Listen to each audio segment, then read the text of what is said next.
ತೀರ್ಥಹಳ್ಳಿ ಶೃಂಗೇರಿ ಭಾಗದಲ್ಲಿಯೂ ವ್ಯಾಪಕ ಮಳೆಯಾಗ್ತಾ ಇದ್ದು ತುಂಗೆ ಮೈದುಂಬಿ ಹರಿತಾ ಇದ್ದಾಳೆ. ಅಪಾಯ ಮಟ್ಟ ಮೀರಿ ಹರಿತಾ ಇರುವ ತುಂಗೆ ಶಿವಮೊಗ್ಗ ನಗರದ ಹೃದಯ ಭಾಗದಲ್ಲಿ ಹಾದು ಹೋಗ್ತಾಳೆ. 2019ರ ಘಟನೆಯನ್ನ ಜನರು ಇನ್ನೂ ಕೂಡ ಮರೆತಿಲ್ಲ.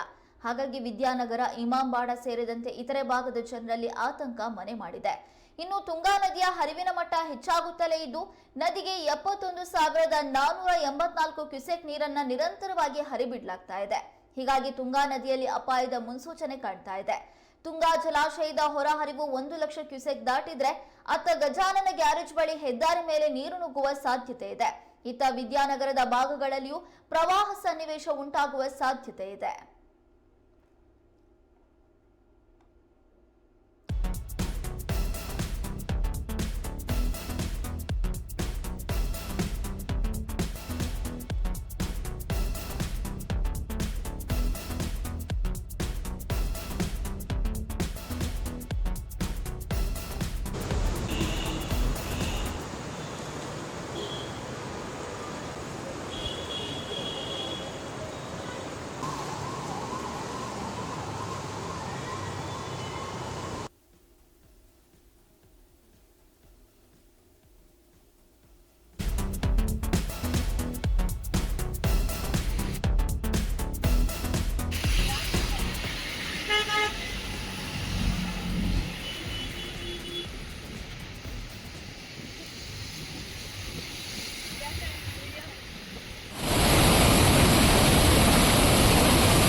ಜಲಾನಯನ ಪ್ರದೇಶವಾಗಿರುವಂತಹ ತೀರ್ಥಹಳ್ಳಿ, ಕಿಗ್ಗಾ, ಶೃಂಗೇರಿ ಭಾಗದಲ್ಲಿ ದಾಖಲೆಯ ಪ್ರಮಾಣದಲ್ಲಿ ಮಳೆಯಾಗ್ತಾ ಇದ್ದು ತುಂಗಾ ಜಲಾಶಯಕ್ಕೆ ಹೆಚ್ಚಿನ ಪ್ರಮಾಣದಲ್ಲಿ ಒಳಹರಿವು ಹರಿದು ಬರ್ತಾ ಇದೆ.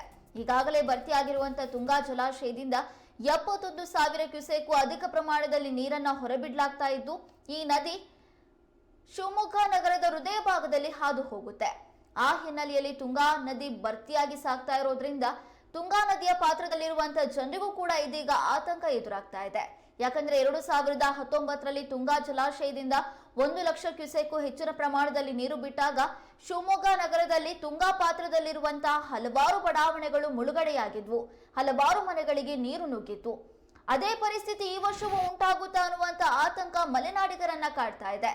ಈಗಾಗಲೇ ಕೋರ್ಪಳಯನ ಛತ್ರದ ಬಳಿ ಇರುವಂತಹ ಮಂಟಪ ಮುಳುಗಡೆಯಾಗಿದೆ. ಈ ಮಂಟಪ ಮುಳುಗಡೆಯಾಗಿದೆ ಅಂದ್ರೆ ಶಿವಮೊಗ್ಗ ಭಾಗದಲ್ಲಿ ವ್ಯಾಪಕ ಪ್ರಮಾಣದಲ್ಲಿ ಮಳೆಯಾಗಿದೆ ಅನ್ನುವಂತಹ ಸೂಚನೆಯನ್ನ ಕೊಡುತ್ತೆ. ಇನ್ನು ತುಂಗಾ ನದಿಯ ಪಕ್ಕದಲ್ಲಿ ನಿರ್ಮಿಸಿರುವಂತಹ ತಡೆಗೋಡೆಗೆ ನೀರು ಬರೋದಕ್ಕೆ 3-4 ಅಡಿಗಳಷ್ಟು ಮಾತ್ರ ಬಾಕಿ ಇದೆ.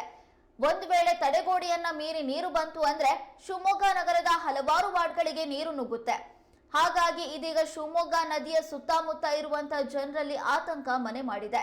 ಇದೇ ಪ್ರಮಾಣದಲ್ಲಿ ಮಳೆ ಮುಂದುವರೆದ್ರೆ ಖಂಡಿತವಾಗ್ಲೂ ಕೂಡ ತುಂಗಾ ನದಿಯಲ್ಲಿ ದಾಖಲೆ ಪ್ರಮಾಣದಲ್ಲಿ ನೀರು ಹರಿದು ಬಂದು ಇದು ಅನಾಹುತಕ್ಕೂ ಕೂಡ ಕಾರಣವಾಗುವಂತ ಸಾಧ್ಯತೆ ದಟ್ಟವಾಗಿದೆ. ಈಗಾಗಲೇ 71,484 ಕ್ಯೂಸೆಕ್ ನೀರನ್ನ ಜಲಾಶಯದಿಂದ ಹೊರಬಿಡಲಾಗ್ತಾ ಇತ್ತು. ಜಿಲ್ಲಾಡಳಿತ ಕೂಡ ನದಿ ಪಾತ್ರದ ಜನರಿಗೆ ಎಚ್ಚರಿಕೆಯನ್ನ ನೀಡಿದೆ. ಯಾರು ಕೂಡ ನದಿಗೆ ಇಳಿಬಾರ್ದು, ನದಿಯ ಸುತ್ತಮುತ್ತ ಹೋಗಬಾರ್ದು, ದುಸ್ಸಾಹಸವನ್ನ ಮಾಡಬಾರ್ದು, ಈಜೋದಕ್ಕೆ ಹೋಗಬಾರ್ದು, ನದಿ ಸುತ್ತಮುತ್ತ ದನಕರುಗಳನ್ನ ಮೇಯಿಸಬಾರ್ದು ಅನ್ನುವಂತ ಎಚ್ಚರಿಕೆಯನ್ನ ಕೂಡ ನೀಡಿದೆ. ಹಾಗಾಗಿ ಇದೀಗ ಶಿವಮೊಗ್ಗ ನಗರದ ಜನರಲ್ಲಿ ಆತಂಕ ಮನೆ ಮಾಡಿದೆ.